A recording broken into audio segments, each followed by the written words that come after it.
Hello friends, welcome to the exam hacker YouTube channel.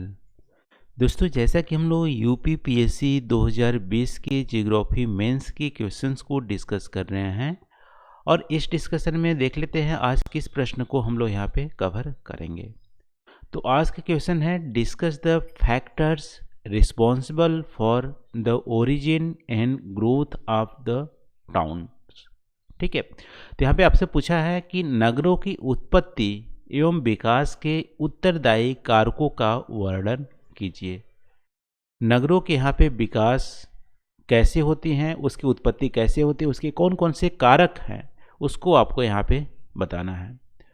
तो question को discussion करने से पहले हम लोग सिंपल यहाँ पे देख लेते हैं कि जो हमारी टाउन्स होते हैं उसकी ओरिजिन कैसे होती है। मान लो ये हमारी जियोग्राफिकल एरिया है जहाँ पे कोई भी टाउन्स नहीं है, सब विलेज हैं पहले। ठीक है, तो ये हमारी नोड मान लो, ये हमारी सब विलेज हैं पहले। तो धीमे धीमे क्या होती है, कुछ विलेज जो होते हैं उनकी क्या होती है, लोकेशनल एडवांटेज होती है। ठीक है, लोकेशनल एडवांटेज का मतलब कि कुछ जो एरिया होती है वहाँ पे क्या होती है कि यहाँ पे जनरली फ्लड नहीं आता है, ड्रॉट नहीं होती है और नेचुरल सिक्योरिटी प्रोवाइड करती है। यहाँ पे डिफेंस एक्चुअली सिक्योरिटी होती है और यहाँ पे रहने योग्य बहुत सारे रिसोर्सेज होते हैं, अवेलेबिलिटी ऑफ वाटर्स होती हैं और भी लैंड्स भी होते हैं, प्लेन एरिया होती है। इन सब चीज़ों के कारण क्या होती है कि यहाँ पे लोकेशनल एडवांटेज के कारण यहाँ पे क्या होती है, इन्वेस्टमेंट ज़्यादा आने लगती है या पॉलिटिकल केयर यहाँ पे होने लगता है, या यहाँ पे आप बोल सकते हो कि पास सराउंडिंग रीजन से लोग यहाँ पे आके बसने लगते हैं। तो जब ऐसे लोकेशनल एडवांटेज होती है तो यहाँ पे लोगों का बसाव होने लगता है, इन्वेस्टमेंट होने लगती है। तो ये जो रीजन है यहाँ पे पॉपुलेशन डेंसिटी बढ़ जाती है और जो लैंड होती है उसकी कीमत बढ़ जाती है और प्राइमरी एक्टिविटीज़ के अलावा यहाँ पे सेकेंडरी टर्सरी एक्टिविटीज़ यहाँ पे होने लगती है। तब हमारा यहाँ पे एक तरह बोल सकते हो टाउन का ओरिजिन होता है और धीमे धीमे ऐसी एक्टिविटीज़ और बढ़ने लगती है। बहुत सारे एग्लोमरेशन ऑफ फॉर्म्स होते हैं और यहाँ पे ट्रांसपोर्ट कम्युनिकेशन की सुविधाएं उपलब्ध हो जाती है। तो ये हमारे एक्सपेंड करते हैं, तो नगर से हमारी सिटीज़, मेगा सिटीज़, ठीक है, ये सब हमारे यहाँ पे होने लगती है। तो ऐसा हमारा ओरिजिन होता है किसी भी टाउन्स का। तो यही क्वेश्चन मैं आपसे डिस्कशन के लिए बोल रहा है। तो देख लेते हैं इस क्वेश्चन को कैसे आप अटेम्प्ट करोगे। सबसे पहले इंट्रोडक्शन पार्ट में आप बताओगे जनरली कि टाउन्स क्या होती है। एक अर्बन एरिया होती है जहाँ पे प्राइमरी एक्टिविटीज़ के अलावा सेकेंडरी और टर्सरी एक्टिविटी मेजॉरिटी में होती है, यानी कि प्राइमरी एक्टिविटी मेजॉरिटी में नहीं होती है, सेकेंडरी और टर्सरी एक्टिविटी मेजॉरिटी में वहाँ पे होती है। और ये हमारी अर्बन एरिया या टाउन जो होती हैं ड्राइविंग फोर्स का काम करते हैं उस कंट्रीज़ की डेवलपमेंट या उस रीजन की डेवलपमेंट के लिए। ठीक है, अब इसकी मेजर फैक्टर्स की बात करेंगे ओरिजिन और एक्सपेंशन का। तो सबसे पहले तो आप दे सकते हो यहाँ पे लोकेशनल एडवांटेज होती है उस एरिया की। फिर कुछ हिस्टोरिकल फैक्टर्स भी होते हैं, पॉलिटिकल फैक्टर्स भी होते हैं। पॉलिटिकल फैक्टर्स को भी बोल सकते हो कि वहाँ पे गवर्नमेंट की पॉलिसी क्या रही है। इसके अलावा वहाँ की जो डेवलपमेंट ऑफ ट्रांसपोर्ट और कम्युनिकेशन उस एरिया के बोल सकते हैं। फिर सरप्लस ऑफ न्यू रिसोर्सेज या discovery of new resources, agglomeration of form और राइजिंग पॉपुलेशन डेंसिटी। ये हमारी मेजर हमारी क्या होती हैं, ये हमारी कारक होते हैं। एक एक करके हम लोग डिस्कस कर लेते हैं। Locational advantage of the area, जैसा कि हम लोग स्टार्टिंग में डिस्कस किए कि कुछ जो रीजन होते हैं, कुछ जो एरिया होते हैं उसकी लोकेशनल एडवांटेज होती है। जैसे मान लो कुछ एरिया हो गए ट्रेड रूट में पड़ गए, अब वहाँ पे ट्रेडिंग हो रही है, ट्रेड रूट में पड़ गए तो क्या हो गया, वहाँ पे बिजनेस का आवागमन होगा तो वो हमारे रीजन ज़्यादा डेवलप होने लगेंगे। जैसे मुंबई को ही ले लीजिए, तो मुंबई पुराने समय में ट्रेड रूट पे आता था।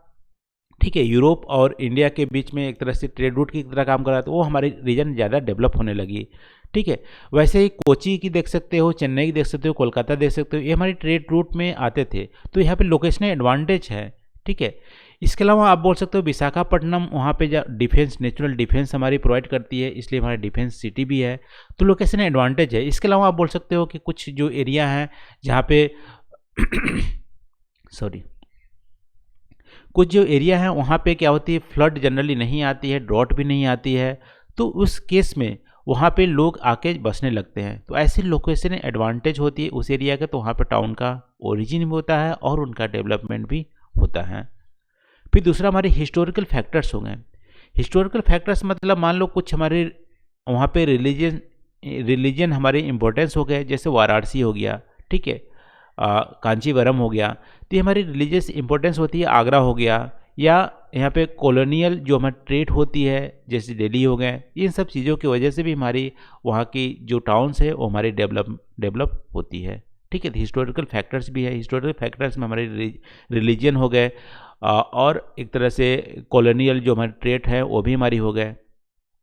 फिर development of transport and communication, मान लो कोई हमारी जैसे मान लो एक हाईवे निकल गई या ट्रेन के जो रूट है वो हमारे निकल गए, तो वहाँ पे क्या होती है, उसकी एलोंग हमारी टाउन यहाँ पे डेवलप होने लगते हैं, क्योंकि बिजनेस एक्टिविटीज़ वहाँ पे होने लगती है।